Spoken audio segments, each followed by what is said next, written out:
Okay, let me get going on the old Wikipedia. This is a movie that you mentioned earlier that's really high on my list. It's a movie that when you first started watching the movie, you think this is the cheesiest, most low-budget, cheap horror movie, and you're thinking, how is this ever going to scare me? There's some real weird scenes in it, and it takes place at a summer camp where there's the summer camp, head of the summer camp is some pervert who's flirting with like 12-year-old girls, 14-year-old girls. The cook is in it, is laughs and thinks it's funny. There's some real surreal scenes where you're like, is this a movie from a different decade, or is this like a different universe? It's kind of weird. But when it settles in about halfway through, it grips you until it culminates into what I consider the most shocking ending that I've ever seen in a horror movie, which what you mentioned before, Sleepaway Camp. The beginning is 1983. The beginning of the movie starts out, the person who plays the mom. First of all, there's two kids that are killed. Daughter and a son. One of them is killed. There's two kids. One is killed. You see a daughter, a mother dressing her. She's got a dress. She's got her hair. The mother's playing with her makeup and stuff. The mother is the first creepy part about the movie. She is extremely skinny, extremely bony. Looks like someone that's been through a horrible traumatic experience and basically refuses to eat and doesn't sleep. Very well, that character is great, but some of the other characters in the movie are just really not developed too well, and some of the writing here, again, during the course of the movie, you're like, is this good, is it not good? An interesting fact, the writer-director, Robert Hiltzik, did this movie, never did another movie again. He did this movie and retired from movie making, became a prominent New York lawyer. And they did some sequels to this movie, and they did some, I'm not sure if they've already done remakes or they're going to do them, but this is something that I remember going to the VHS movie store. It was a big deal when you were a kid. Yeah. People, of course, remember Blockbuster to get discs, to get DVDs. It was so huge going to the VHS store, the movie store, whatever, I forget if there was a specific name for it, but nobody said VHS back in the day. Everyone thought when VHS came out, everyone thought that's just the way these are going to be done until DVDs came out. I remember going to the movie store when I was 12 years old, 13, and I had some friends over, and it was after the last game in the summer. It was 1987, a few years after the movie came out, and a bunch of my friends came over for a big sleepover. There must have been like 5 other kids. Wow. And we started off the night watching Eddie Murphy Raw, laughed our freaking asses off, absolutely loved it. My dad was sitting there watching the movie with us. He loved it. He cracked up. Then we watched Sleepaway Camp, and the mood of the room completely changed. Yeah. And it was nighttime. I lived on a lake. I lived out in the woods, which didn't help watching Friday the 13th, any of these movies. Right. I talked about that when I talked about the Amityville Horror in our 70s list. But anyway, I'm not going to give away the ending, but I will say this. It will be etched in your brain. And DM, you and I watched this movie together. It wasn't the first time we had seen it. I want to say like 2007. It was when I lived with A&A back in the day. Double A. And you came over to my place and we watched that, and we sat there, and it was as good as the first time I had watched it, which was 1987. The ending, we just sat there and just was like, oh my God. So fucked up. That's as much as I'm going to say about it. I really don't want to give away anything else. I highly recommend sit through the whole damn movie. It may be like 20 minutes in and you're like, this isn't very good. It's too, sit through you will thank for yourself when you get done with it, and it becomes one of the best horror movies you've ever seen. Okay, so that is number 10. I obviously somehow skipped number 9, didn't include it. So let's go to number 8. DM, we're in the top 10 now. What is your number 8 favorite horror movie from the 1980s? Well, I flipped it, and I'm going to have to say, the way I did it, the numbering, it's not a matter of that I like something more and this and that. I just made a list, but I'd have to say The Hitcher too. One of my favorite thriller horror movies. Because Rutger Hauer's a freak, and he's an amazing actor, character actor, and I just loved it. Like just suspenseful. You know, this guy's fucking running around hitchhiking, and he's preying on people, and he literally like kills the whole hitchhiking experience. You know, if you're watching this, like, oh my god, like, guy's a nut. That's exactly what happened. You know, just everything they say about horror, you know, never picking up a hitchhiker, that guy fucking emulates it. So I love it. Hitcher, you already said something about it, so, you know, I'm good. Gotcha. Okay. I'll tell you what, we're getting into my number 8. This was probably the most underrated and unseen movie, because my next 7 movies after this, I think they're popular, they're scary, they're classics, maybe except for my number 6 selection.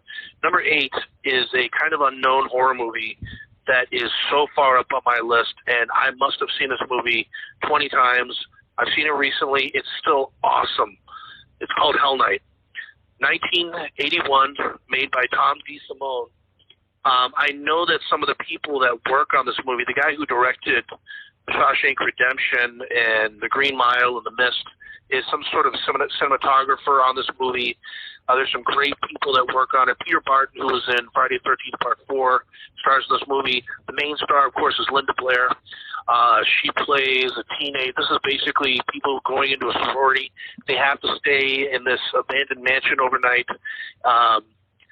And things happen to them, obviously. There's a history to the house, a crazy family, a bunch of people were killed.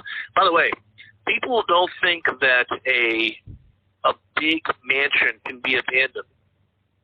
My hometown where I grew up in Sturbridge, Massachusetts, we used to go to this abandoned, when I was in high school, we'd go to this abandoned mansion to hang out, get high, maybe bring some girls or something like that after school. And I guess it belonged to a drug dealer who abandoned the mansion. The story is that the feds were on to him. They were closing in on him. He got a word from a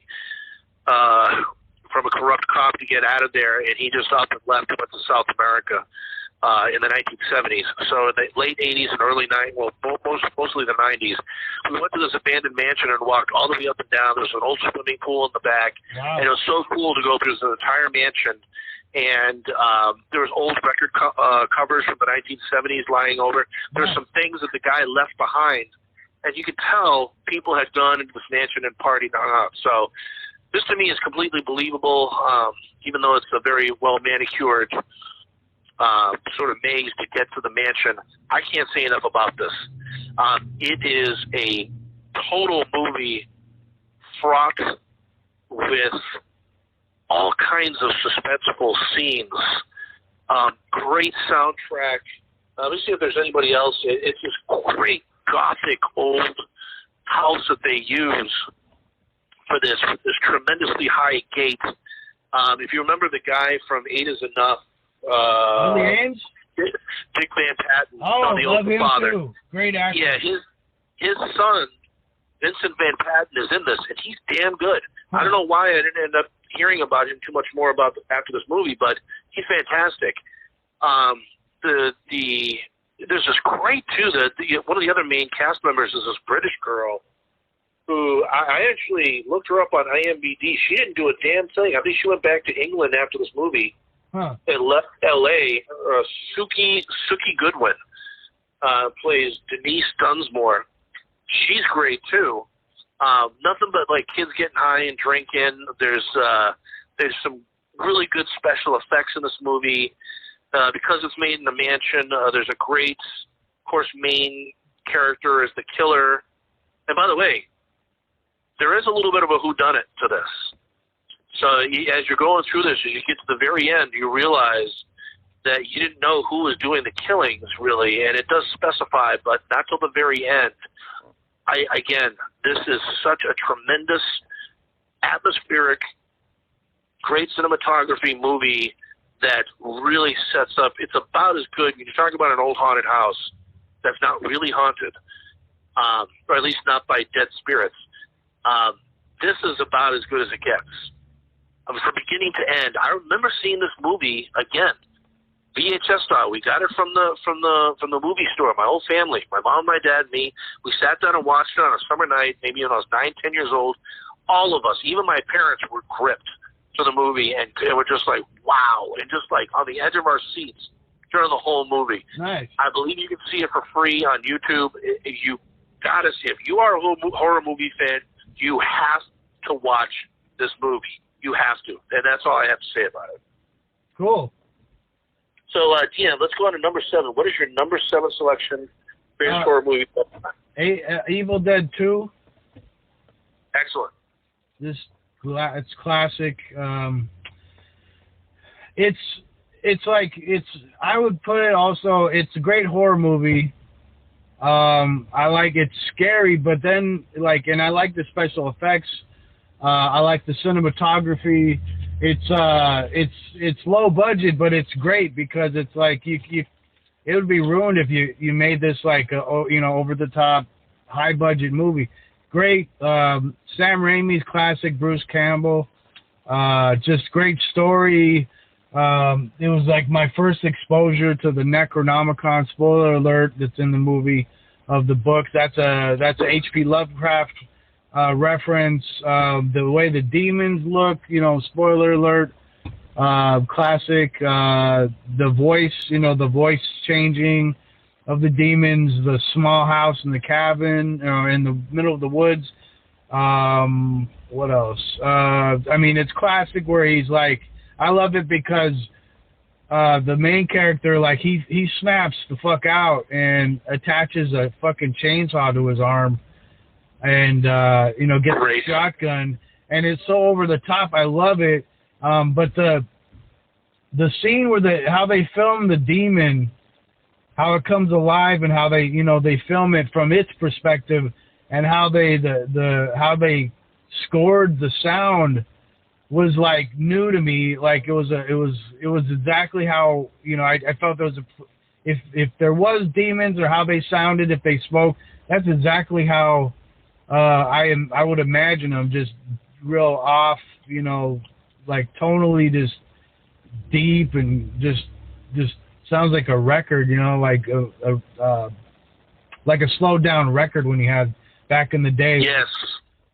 Good comparison. It's just great special effects and just creative as fuck, and they had a lot of issues with it. It's funny because there's the previous one, it's the same exact story, this and that, but it's like they got just a little more money in the budget so they could, kind of expand a little more. But and it became a huge franchise. And then it's also a TV show came out a couple years ago. Ash. But yeah, you can't say enough. It's just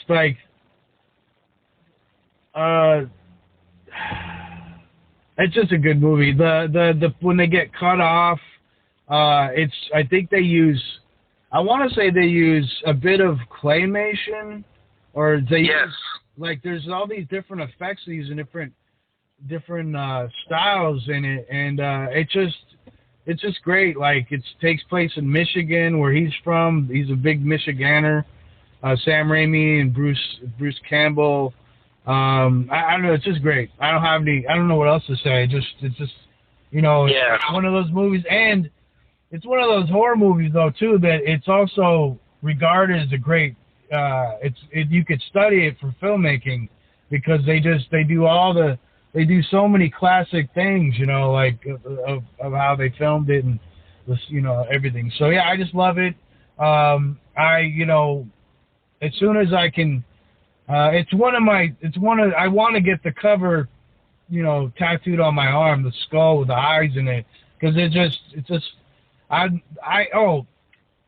it's funny as hell too. I was watching it, I was like, holy shit, this is wild. But then I laughed at it too because it's the demons and his facial expression, how they filmed it. Bruce Campbell's got a great his expressions, how his acting is it's great character acting, but it's also really funny. Like it's unintentionally just very funny. Like it's wild. It's just a different movie. It's like it's a horror / comedy and it's way ahead of its time of how they did it, and like I don't know, it's just great. I love it. I dig it as well.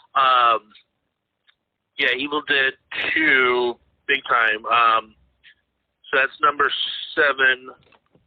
My number 7 is, I believe you have this one already, Creepshow, the original Creepshow. Yeah. It's George A. Romero, one of the greatest horror directors. Love the comic book style direction. Right. Each segment, each vignette sort of is like you're turning the page of a comic book. Love the beginning where I forget the name of the actor. I should be able to find this pretty quickly, but in the beginning, the family basically is a drunk dad. What do you leave this crap for? He's drunk. He smacks him. That's Stephen King's son, actually. Oh. Who is the kid that gets smacked in the beginning. Wow.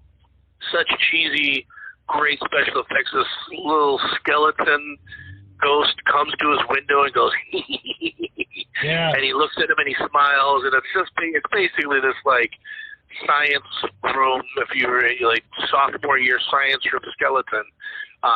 Totally funny, but some really totally cool stories in there. The first one, of course, it's my birthday, the birthday cake one with the old guy.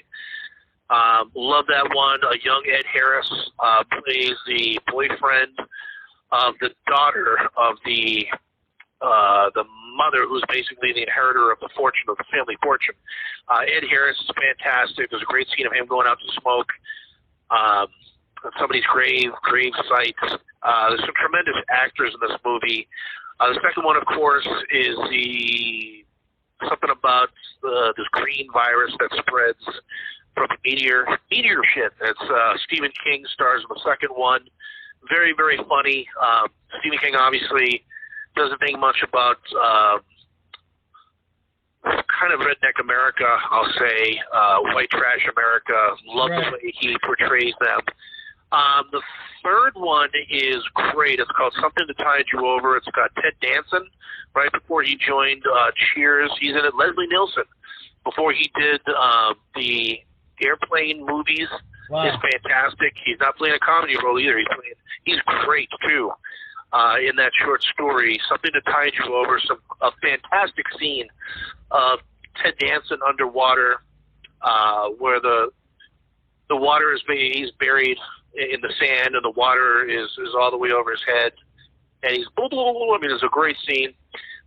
Very scary. The number 4 is my absolute favorite. It's called The Crate, and it is one of the most classic short stories I think I've ever heard, and it's about the science department of university gets in this old relic of a crate that ends up to be a monster. And in this one, Hal Holbrook, who we mentioned earlier, is married to Adrienne Barbeau, who plays this great, loud, drunk wife who embarrasses him in front of all of his friends. And basically, he uses the crate to solve a problem, let's say a marital problem that he has. The fourth one, very gory, very scary, very awesome. Completely love it. The fifth one I didn't really like as much. I think that was something about cockroaches. Some guy who's got a fear of germs, something like that. But anyway, animation was really great. We mentioned part 2, which one thing I learned about part 2, I loved the scenes in between the short stories with a little Billy character, the creeper, who was played by Tom Savini. Great special effects. It was a huge hit. It was basically marketed as the best time you'll ever have being scared, and it really is like that. It's one of those horror movies with great stories, great acting, great directing, but it's not super gory. It's not something that like you leave. It's not like the Texas Chainsaw Massacre where it's jarring and you leave it and you're like, you almost kind of change for a couple of minutes. It really is fun. Anyway, we mentioned that before. Creepshow, that is my number 7 favorite horror movie of the 1980s. Let's move on to number 6, DM. The floor is yours. I have to say, Aliens. I thought it was. I wasn't sure if I could put it because I consider more of a sci-fi film, but it's pretty. It's got some serious horror. I like the story. I saw it.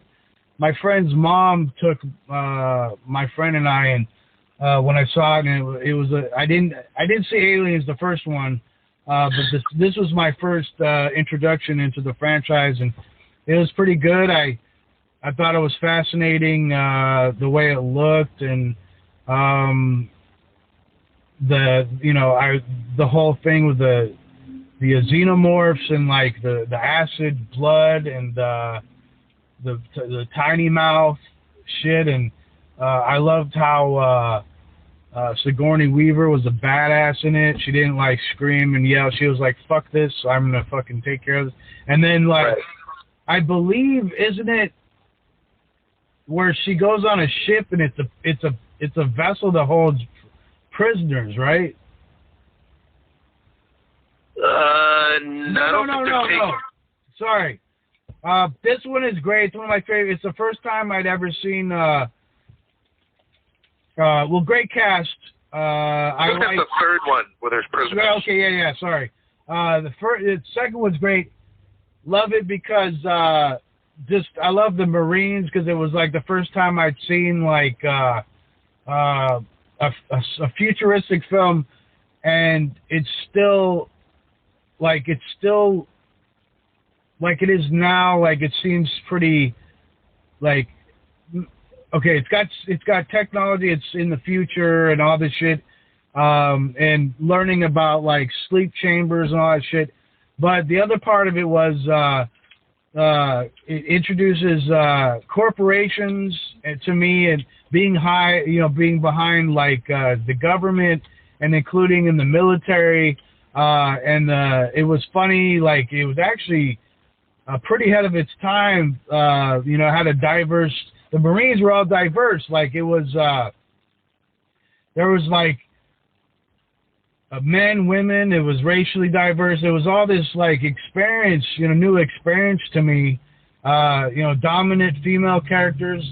One of the female characters could have been gay. So, it was like really cool experience for me as a kid and a viewer. It was a broadened horizon view of it. But what's his name? Bill Paxton? He is awesome in that movie. It's the first time I saw him, and the second time was in Weird Science. But he's fucking amazing in it because he's just so over the top, and he's like, dude, let's fucking. He's so like gung ho and douchey, and he ends up, but it's like it's great. Like the tech in it, I was fascinated about the guns because it was so ahead of its time, Like you see in different movies after that, sci-fi movies, like that's how they would take that design for guns. Like the planets when they go to the other planet, it's uninhabitable and it's like realistic where it's like you don't know, you can't just go to any planet. It's not all planets are gonna have oxygen, so they add a little bit of a science truth to it. What else? I just love it. I thought it was just ahead of its time, and I like Sigourney Weaver, and I just thought it was great, and I don't know. It's great. Like it's a great movie. Totally classic. That's your number 6 selection, Aliens. For me, my number 6 selection is not on anybody's list anywhere. So this, to me, I consider the most underrated horror film of all time. What a tremendous undertaking to actually try to do a sequel to probably the most beloved horror movie of all time. It is directed by Richard Franklin. The cast is fantastic. It is made in 1983. Psycho 2. Again, a movie that I don't hear anybody mention this movie ever. And it is so severely underrated. Starts out, of course, with the end of the original Psycho, goes into the beginning of Psycho 2. It basically stars Meg Tilly, who's great. She's a sister of Jennifer Tilly. Yeah. Another actress. Anthony Perkins is basically he comes back. number one. Well, number one, when you talk about the character, yeah, he goes back to the house after being in a mental facility. But when you talk about Norman Bates, what an incredible classic horror movie character. And I can't think of a better performance of a classic horror film character than Anthony Perkins. He should have been a much, much bigger star than he was. He actually, for a while, was a big budget star, but actually constantly went back to Broadway. Okay. He was all gay. I think that's he wrestled with that, and I know that he had a bit of, which made him so great for his character, but his sort of femininity and his really stopped him from being the leading man in a lot of movies, even though he was a great actor. And that's why he constantly went back to Broadway, because there was a little bit more acceptance of that, although I'm pretty sure he was in the closet, but who knows, maybe to those around him, maybe one could kind of tell. But right. Either way, he was so fantastic. Ultimate plot twist in this movie. Fantastic plot twist. One of the best plot twists of any horror movies I've ever seen. So many great, interesting scenes of basically someone is coming back as his mother. And the big thing is who is his mother? Is it him dressing up again? Is it his real mother? Is it somebody else? So through the whole course of the movie, you're wondering who it is, and it leaves you in suspense for the whole thing. The scenes around the house, fantastic setting for a horror movie. Takes place more in the house as opposed to down in the motel, Bates Motel. By the way, the big difference between a hotel and a motel. Motel opens up to the outside world. A hotel opens up to a lobby and a desk. Right. And usually somebody monitoring the room, and there might be a pool and all that kind of stuff, vending machines. Hotel, completely different. By the way, one of the best performances I've ever seen in a horror movie besides Anthony Perkins, Dennis Franz. If you remember him from NYPD Blue, when me and my wife watched this, and all the way to the end, basically, I would do an impersonation of his character in this movie, and she would just completely crack up. Nice. He's taunting Anthony Perkins throughout the film. Hey, Psycho!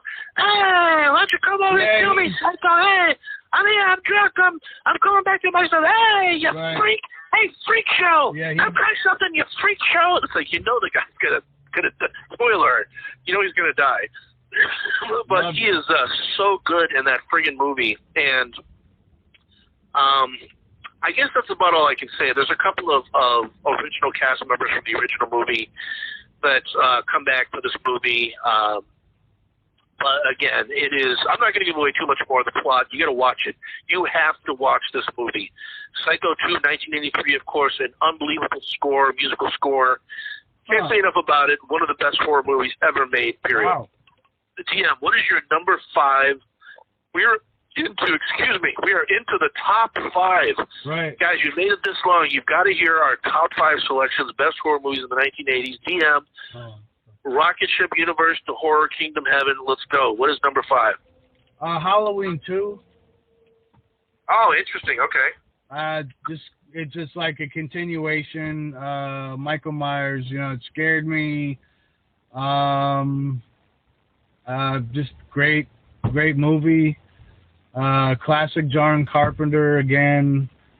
I don't know what to say. I mean, it was like in this period, when I started watching these, horror movie, it was like him and Jason, and I was just fascinated how these fucking guys, like, it's not established that they're not supernatural beings.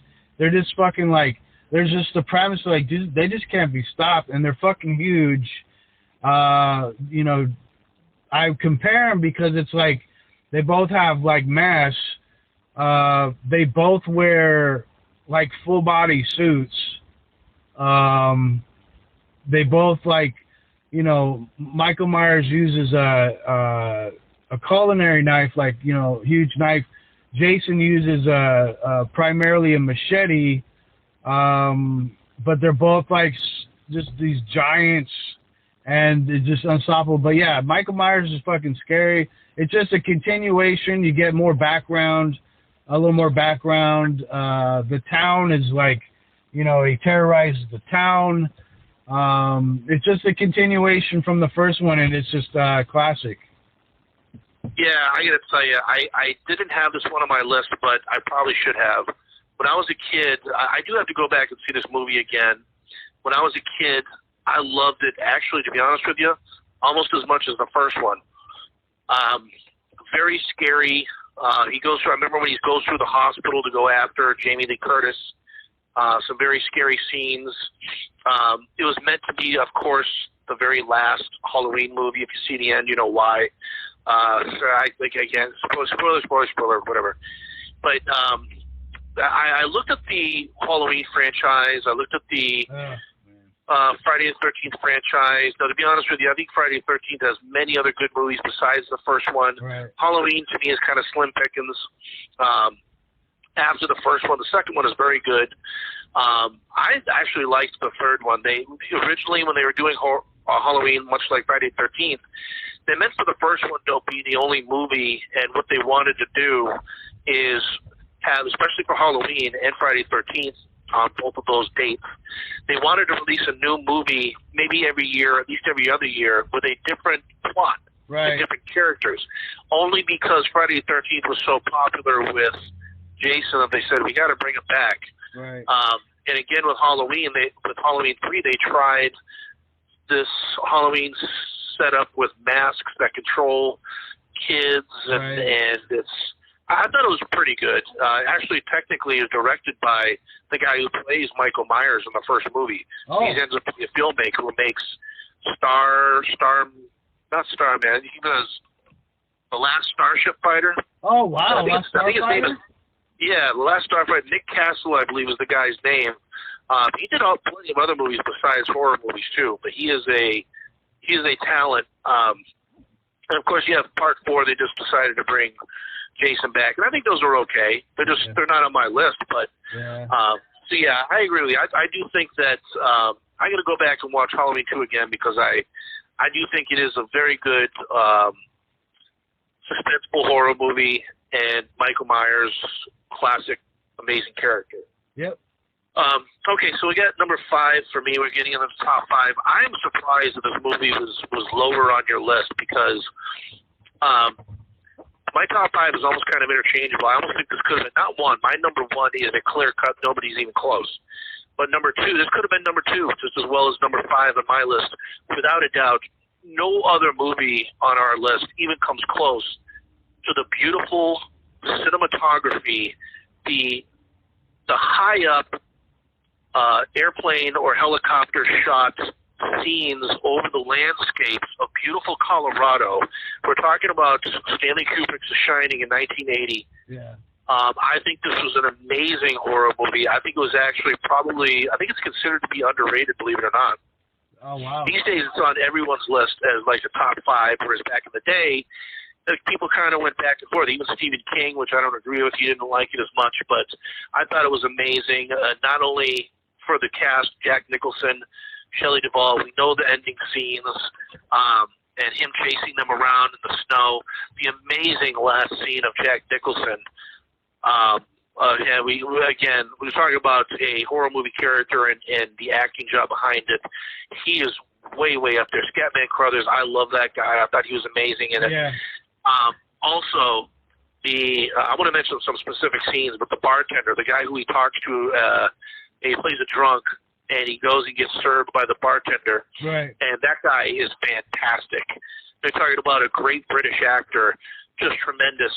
You're talking about great scenes. Number 1, of course, one of the scariest scenes I think I've ever seen is when as a kid, and I had a big wheel, and I used to go, when we went to hotels, when I was a kid, I used to bring my big wheel and go up and down the different floors with the big wheel, and when he turns around the corner and sees the 2 little girls That is, without a doubt, one of the scariest scenes I've ever seen when I was a kid. Yeah. The little kid who played whatever his name was tremendous. The scenes, of course, of the blood coming down from the elevator, the scene in 213 or whatever room that was with the old woman he thinks he's making out with a beauty queen, ends up to be an old woman who was murdered in that room that haunts that room. And the one difference with the book, you mentioned what was different. I remember the book, some more specific scenes of I think the wife going up through the hedge maze, which they would talk to her. I think there was like different animals and their shapes. The hedges were different shapes of animals, and there were things that would talk to her. And some very scary scenes there. Let me see what else there was. Of course, as the kid writes red rum, and then in the reflection in the mirror, spoiler alert, see that it spells murder backwards. That's absolutely brilliant. The fact that the kid, and by the way, one of the greatest, I love The Simpsons Treehouse of Horror. Absolutely love it. One of the greatest parodies they've ever done was, as Bart Simpson said, "Oh, you mean The Shining?" And so Willie plays Scatman Crothers in the Simpsons episode. He goes, "Boy, you've got the shinin'." And he says, "Oh, you mean The Shining?" And he goes, "Shh, I'm going to get sued." And it was a great remake of that. Homer Goes Nuts, all playing No Beer Makes Homer a crazy guy or something like that. Anyway, from beginning to end, unbelievable movie, breathtaking cinematography and different shots of this amazing old hotel. Love it, love it, love it. I've seen a DVD copy. I would severely suggest that you watch behind the scenes. As DM mentioned earlier, it's a constant back and forth between Shelley Duvall and Stanley Kubrick, and he's like, "Just do this, do that." She goes, "No, I'm not doing it." Then she actually got, maybe it was unfair. She got a reputation of being a diva. They would constantly show scenes of Jack Nicholson. He's like rolling his eyebrows, kind of like waiting for her to like get it right. So it was easy for him to get into character, and according to the director, it was very hard for Shelley Duvall to get into character, and she was not playing the terrified wife to his liking. So she's scared. I guess from what I heard is, and this is why you should watch TikTok. This one person was talking about how he had to like seriously, like he would literally, Kubrick would like literally, like frighten the shit out of her physically to put her in character, to scare her. Like that's why she looks like, in the bathroom. So I don't know. And he's notorious for also being like one of those kind of directors. Well, that's actually very common back in the day. Yeah. That they would. That's why it's a method directing method. Well, the method is called method directing. Yeah. Same way, like in one of our favorite movies, Midnight Run, how Charles Grodin had plastic handcuffs on, and Robert De Niro, when he went to arrest him, is like, "What are you doing with those?" And he's like, "Oh, what do you mean?" He goes, "These aren't real handcuffs." And he says, "Yeah, I know. The real ones would hurt. They're metal. We're going to be filming this for hours." And he looks at Charles Grodin with a very serious face, and he goes, "Put the real handcuffs on." Oh, wow. And Charles Grodin's like, "No, I'm not going to do it." And basically, he looks at him and he goes, "Put the handcuffs on." And Grodin was like, "I couldn't say no." He goes, "I thought he might kick me off the set." Right. He goes, he knew he was a lot more important, so I put the real handcuffs on. Huh. And it's, method actors do that where to get in that scene where you're going to be that scared. Alfred Hitchcock used to do that famously, which he got accused of abuse for it. Yeah. But he was, I think, on a way different mindset than, as far as what he did to his actresses was probably semi-criminal. But anyway. Yeah. Yeah, it looked like it would have been a very hard movie to shoot from many different perspectives. So, all right. So, DM, what do you got for your number 4 greatest horror movie of all time? We got 4. It's a combination. I just saved it. So my favorite horror movie franchise, period, is Friday the 13th. I don't like the first one as much. It's okay. The mother, Jason's mother's great, and all that, but it didn't really hit me. I have to say, Friday the 13th Part 5, Friday the 13th Part 4, Friday the 13th Part 3, and Friday the 13th Part 2. Just continuous, just like it. Just I love how they did it. I love how they filmed it. The scenarios, the casting on like all of them, like it like they not only put work into like how they murdered everybody, the scenes, but then it was also like the characters were great. They all were great and entertaining. It wasn't just one character. It was like all the victims were interesting. So the first time I saw it, Friday the 13th, it was Part 5, and literally like it was the first time I'd seen the first time I'd seen a Friday the 13th movie, because I was old enough to go, and my friend and I went. We're riding our bikes to go to the movie theater, and there was a car accident, and this old man, I don't know, he spoke a different language, and I know it's because he was talking, but he fucking like, you know, I learned how he had hit his head on the windshield of a car, and the windshield had a perfect round imprint of his head, and he was on the ground, and he was just talking like nonstop, and it was like he wasn't speaking English, but we're like at the cross, you know, the light, and all I can remember is like we're about to go see a horror movie, and then we see a real serious accident, and so I'll never forget that. Wow. But yeah, like I loved it. Like it was weird. Like literally, it was like the first time I'd seen this, and it just, I saw Halloween, and I thought Halloween was good, but I was blown away by these 4 movies, because it was just like the timing, the music was classic. You know, I love the theme song, just the way they did it, and I liked how it was like continuous. For 2 to 5, it was just like this continuous thing. Yes. It was ongoing. Where I lived, and I found this out, there's all throughout the country, there's crystal lakes everywhere. Where I lived in California, you would drive up, and I believe it's Azusa Canyon in that area where I lived in L.A. County. Or no, we lived in San Gabriel Valley. Anyway, we used to go to Crystal Lake. My mom would take us and my friends, and we'd go up and go fishing and shit. So after I saw that, I thought it was funny, and we'd make jokes that, oh, Jason's going to get you, and it would be like, you know, we were higher elevation, so it'd be a little foggy, or, you know, there'd be like mist and all this shit, and I was like, oh, this is perfect. Like, we went, you know, like I said, we went fishing. There's a small little, like, the lake was like, just like in the movie, and there was a little, like, there's a couple shops up there.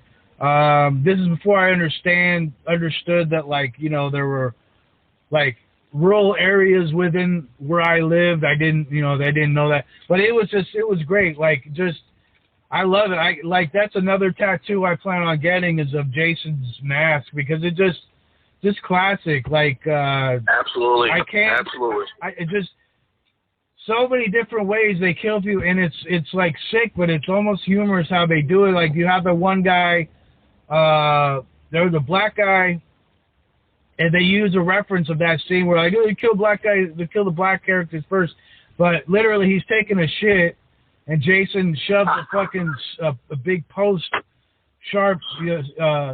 his ass, comes up. Part 5, yeah. Is that Part 5? And then, and then that other, what did you mention? Was it Part 4 or whatever? Like the remake with the special needs guy and the redneck mama. That's Part 5 still, yeah. Okay, yeah. I mean, there's this, Corey Feldman's great in it. You said Corey Haim too, right? No, just Corey Feldman. Just Corey. He's great in it. With the rain and it's coming off his glasses and shit, and he's like freaked out. He's such a good actor in it. I mean, there's so many, like, Kevin Bacon's in it, right? He's in the original. Oh, okay, never mind. But like it's like they actually took time and out. Right. Get out.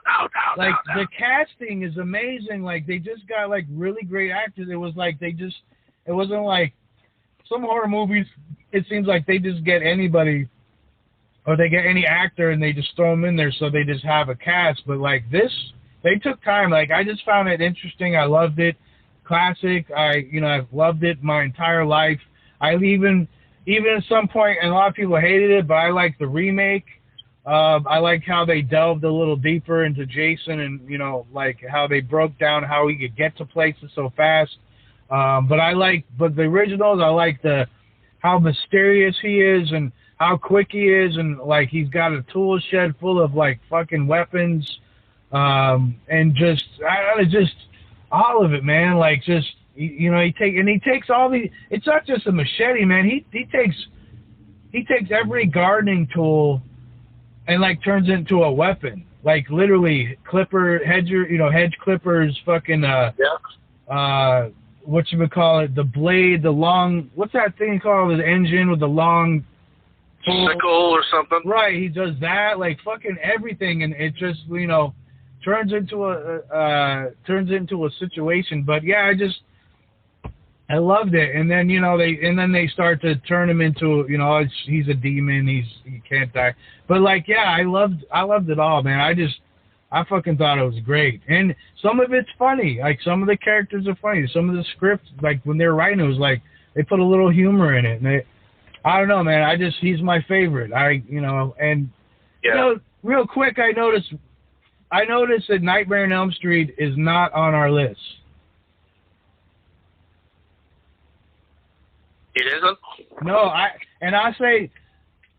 liked the Jason versus Freddy like movie because I was rooting for Jason, because I thought I used to just get annoyed with Nightmare on Elm Street. Great story, but it would bug the fuck out of me because because I get annoyed with like, kill this motherfucker. Like, it just it didn't scare me as well. But Jason, man, like Friday the 13th classic. I can't say enough, man. I'm very pleased every time. It scared me, but then it excited me, and I got into the characters. I don't know, man. I can't say enough of that shit. So, I gotta tell you, man, I'm with you. As far as the best horror movie franchise, it definitely is Friday the 13th. I like them so much, and guess what? They were on. I only get one pay movie channel on my cable package, and they showed Friday the 13th, all of them, all the way up until 8, except for the first one, I think, intermittently over the last 6 months. And I went back and watched them, fucking loved them. Now, even after, and the one thing I'll give the original is the ending scene is fantastic. Sure, yeah. I mean, that's about the only part I like. And guess what? That wasn't in the original script. Tom Savini, the makeup artist, suggested that as the ending scene, and they went with it. And that ended up to be the reason why they made Friday the 13th with Jason. He was supposed to be he was never supposed to even be seen. Right. He was supposed to be the reason why the mother did it. Right. Part 2, I love the evolution of the character of Jason throughout the movies. Part 2, the first one you saw him, he didn't have a hockey mask. He was more primitive than the second one. Right. He was more like a man than anything else in Part 2. Yeah. I thought that was very, very good. It was a very scary horror movie. A completely hot chick with a Mickey Mouse T-shirt on, who was unbelievable in it. But he did use an arrow gun in Part 3, a crossbow. Yeah, but it wasn't like it. It was a different kind of one. It wasn't one that arched back. Well, whatever. It was a type of a crossbow. But in the second one, he was kind of quicker and more man-like, more primitive. He's agile as fuck, dude. I love the scene where the sheriff basically goes there and calls everyone a liar, and he's leaving Crystal Lake, and then Jason runs across the street. The sheriff stops and goes into his little, only in the second one, he had this little hut, this little area that he lived, which was basically made up of old, I don't know, parts of cars and parts of like boats and whatever he can get his hands on.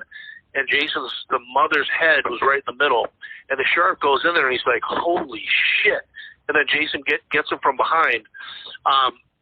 Number 3, of course, was I don't remember, I didn't see it when it came out, but number 3 was a 3D movie. And I love that's one movie. I love the intro has this groovy little cheesy disco-esque theme. It took the minute down.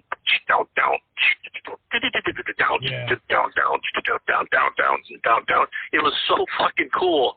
And the 3 was not one of my favorite ones. But 3 had the gang. They ran into the gang in downtown at the march. Followed them back to their place. I mentioned 4 and 5. 5, I think, was the funniest one. I do actually like them all the way up until 6. I thought 6 was still a very good time. It was kind of campy. It's where people were playing, what is that? The dart guns out in the woods. Paintball Out in the woods, and then he kills 3 of them all at once. Puts his hand. I think there's 3 of them, or whatever it was. But 6 was still pretty good. 7 actually. When you think about it, you're making this. You get to part 7. What the fuck are you gonna do? They're still making movies, and guess what? They made an intro. It wasn't as good of a movie, but it was still an interesting script. It was basically Carrie versus Jason. She had telekinetic powers. Her character was kind of weak, I thought. Yeah. But part 7 was made to be a Carrie versus Jason. They had problems back in the day. And you mentioned Freddy versus Jason. That was supposed to happen many years before it did, but they had problems licensing the characters between the different studios that own the characters. Studios are so fucking stupid, man. So part 7, I think, was it wasn't as good as the rest, but it was decent. And I like the idea of a girl with telekinetic powers. Part 8, I got to say, I went to see part 8 with my cousin. We were in Cape Cod, and he was like, let's go see this. And I was like maybe 15. And we get out, and we're like, boy, did that suck. I do have to say, going back and watching it, it's okay. I still kind of like it okay. Part 9 is where it really starts to absolutely completely suck. Completely suck, where Jason's like a spirit that gets into different people's bodies. Part 10 is him in space. Right. Holy shit. I know. Wait, what about the one which one is where he goes to New York and it's like, are you serious? That's 8. Jason Takes Manhattan. Right. Basically a parody of The Muppets Take Manhattan. Right, but it's like he's walking around, he's murdering, and I know it's New York in the 80s and it was rough, but damn, it's like he sticks out. But I guess if you're going to do any city, which I don't even know how he gets there, but it's like if you're going to do it, I guess you can, go to New York because nobody will want to deal with you. Yeah. Well, they wanted to make the whole movie about New York, and I guess they ran out of money because they were limited with their budget back then. So only maybe not even half of it was shot in New York. It starts out with some wacko way that he comes to life. Lightning hits a piece of metal that's attached to him, and it revives him somehow. Right. Yeah. And then what happens is he gets onto a boat where they're having a graduation party. And he basically offs people on the boat, and the boat was actually docking in New York. So that's how he ended up in New York. Anyway, I still thought it was entertaining. The end, where, big spoiler here, where Jason actually dies, is what they do to cleanse in New York, the sewer systems, to get rid of all the rats. They do an acid wash of the entire sewer system. And Jason happens to be down there and gets dissolved in acid, basically. And I guess if there's natural, I guess it's done at that point. So anyway, yeah, I do very much like the whole franchise. All right, so that's do you have 4 movies left? No, man, I'm done. I just named them. I just threw them all together. So let me do my 4 for 1. All right, while you're doing that, well, guess what? You may have been done with yours, but I wasn't done with mine. No, yeah, go ahead. So 1984, Wes Craven: A Nightmare on Elm Street is my number 4 movie. Really? It's fucking great. He actually wrote the movie. It was based off of Cambodian survivors. Wow. In the 1970s, I believe, who went to America as refugees and had their life was so horrific. They had heart attacks in their dreams. I think Call from Meow. was the Freddy Krueger. That it was such a scary real-life character. He was killing Cambodian refugees after they left the scenes of the killing fields, basically the scenes of the crime, when they went to America. What a brilliant premise. Oh, that's amazing. And besides, of course, the amazing soundtrack, that very creepy piano riff that is played is absolutely legendary. I remember when that movie came out, when the first movie came out, of course, that was Johnny Depp in it.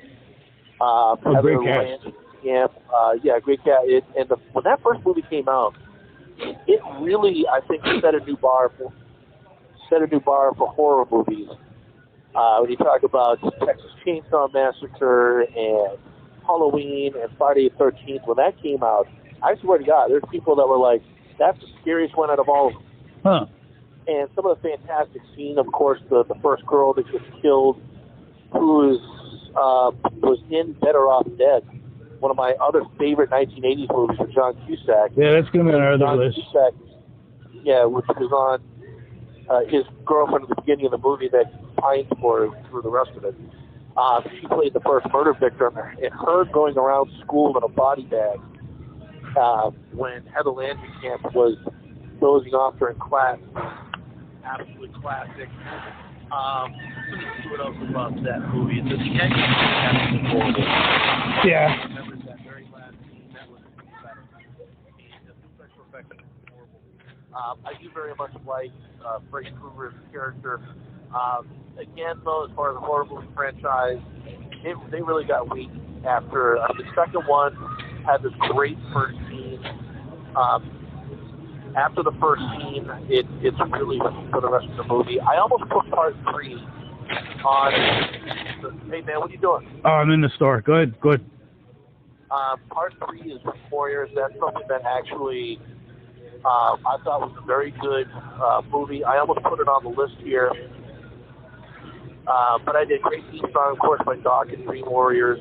I almost had that on the list, but I didn't. And then after that, part 4 and 5, I thought was kind of weird. I'm sure when you saw Doc and do that soundtrack, you were like, oh, no, this is going to be good. Yeah, it was cool. It was, I love the video, of course. It was Doc and Freddy Krueger in the video. Yeah. All right, so anyway, that's Nightmare on Elm Street. I think the first in my list. Let's go on to number 3, which was a movie that you had as well. I just had it much higher on my list. I think it's absolutely brilliant, one of the best movies of all time. Talk about how hard it is to make a sequel.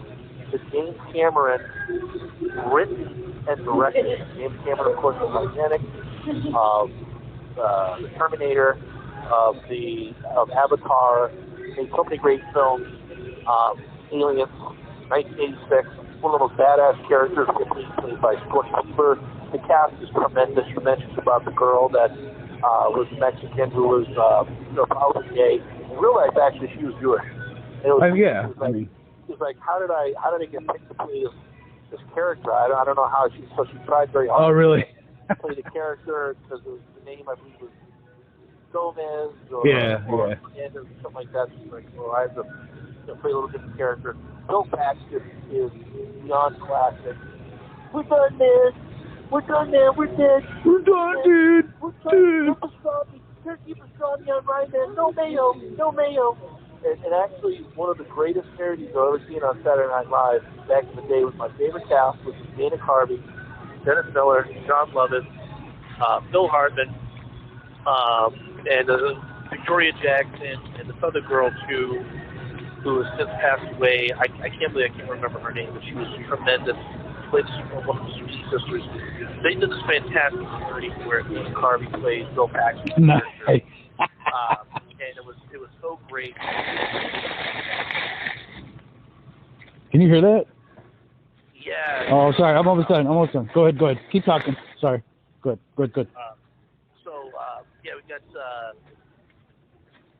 and also, too, one of the characters from the Terminator was in Alien. Michael, I forget his name, he was a great actor. He was, Michael Bean is his name. And Oh, he's amazing. I like him. Yeah, he's great. The little blonde girl is tremendous in Alien. Yeah. Also, one of the greatest lines, of course, is when he goes, they go up to the blonde girl. Yeah. Okay. Sorry, Anita's like texting me like, I need stuff, and when are you coming home? So, yeah, sorry.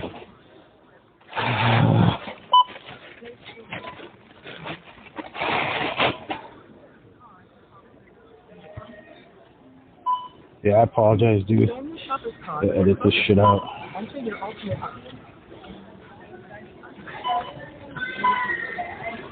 I guess I'll just try to keep going here, but the blonde girl, of course, the little girl.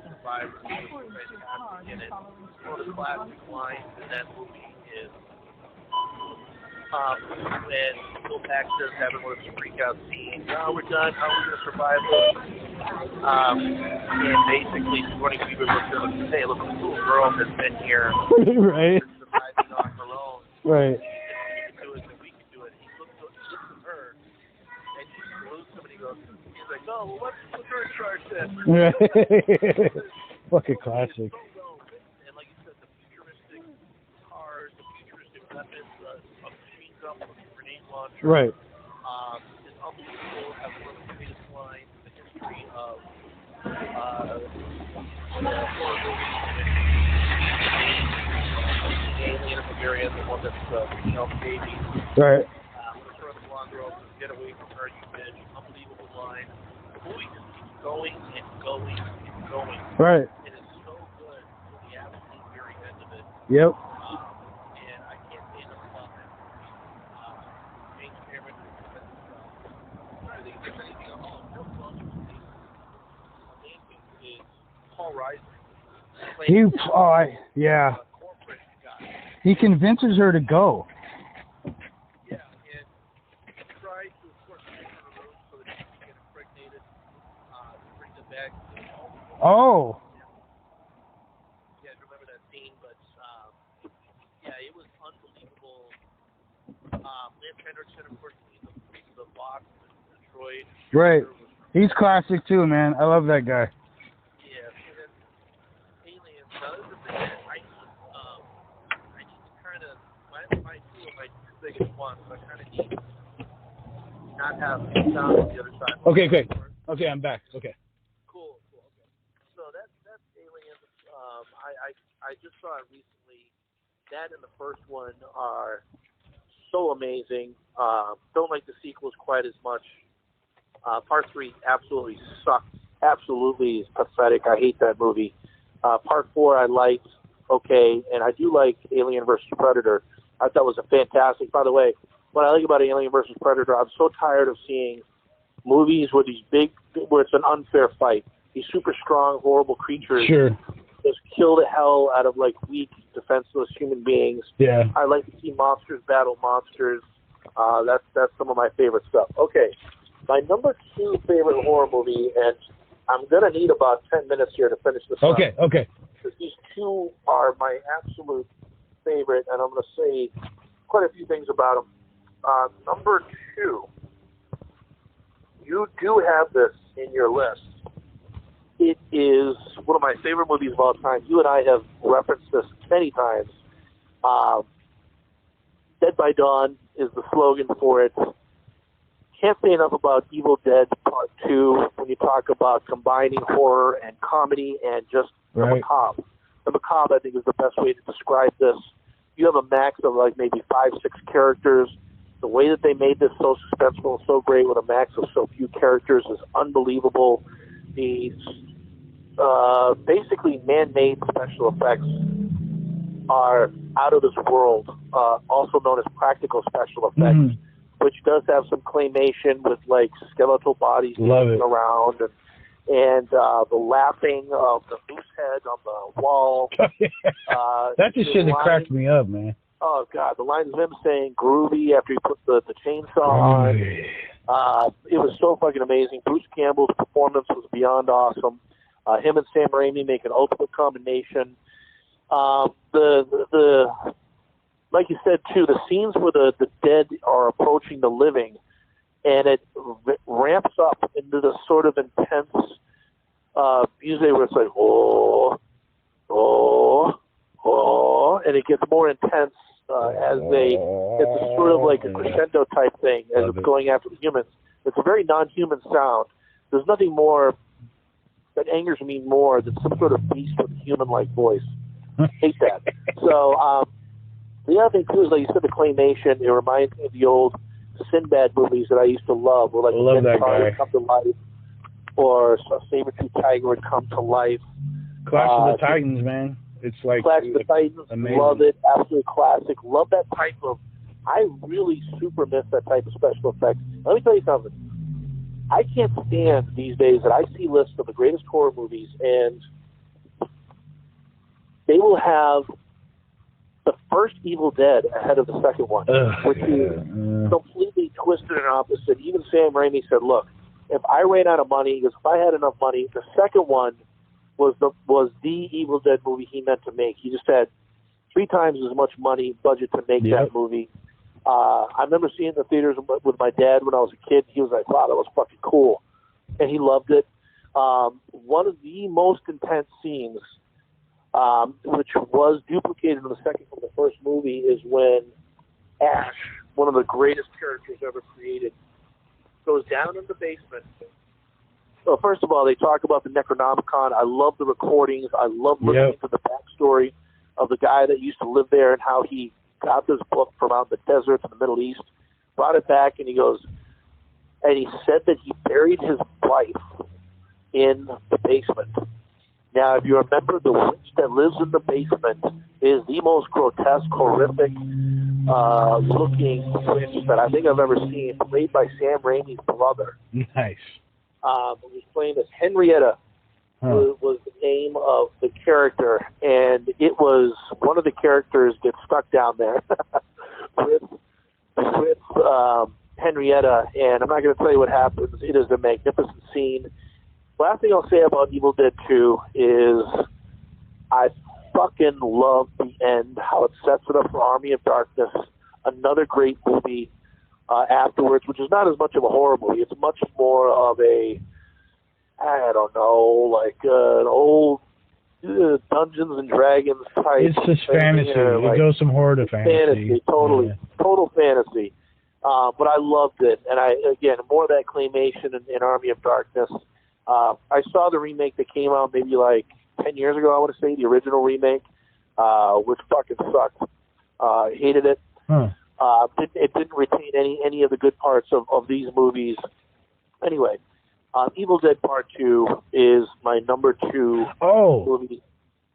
Sorry, did you see the new one that came out? Like, it's a newer one? No, I still have to watch that. I heard it's better than that remake from like 10 years ago. It's getting a lot of. I was really surprised. It's getting a lot of positive reviews, and it's like Sam. And I didn't mean to cut you off, but it's like Sam Raimi now that he's able to get a big budget. He's like, I'm gonna do this shit for real, and so this is kind of like the full on big budget Sam Raimi Evil Dead, and it's still got that creepiness of Evil Dead 2, but it's actually pretty scary, like looking. So yeah, well, I definitely got to watch that.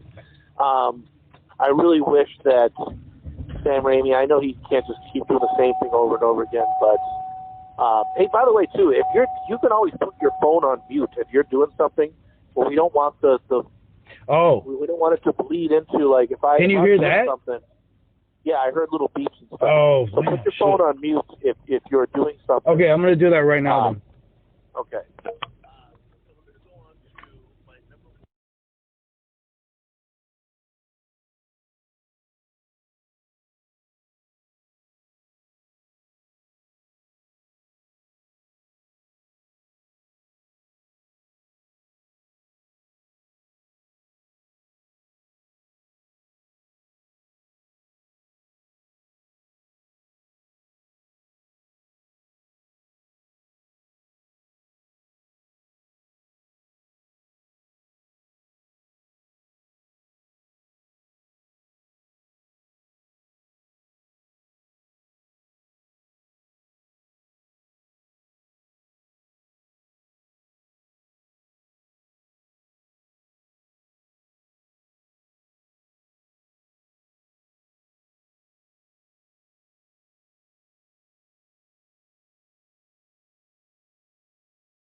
Yeah, I'm here.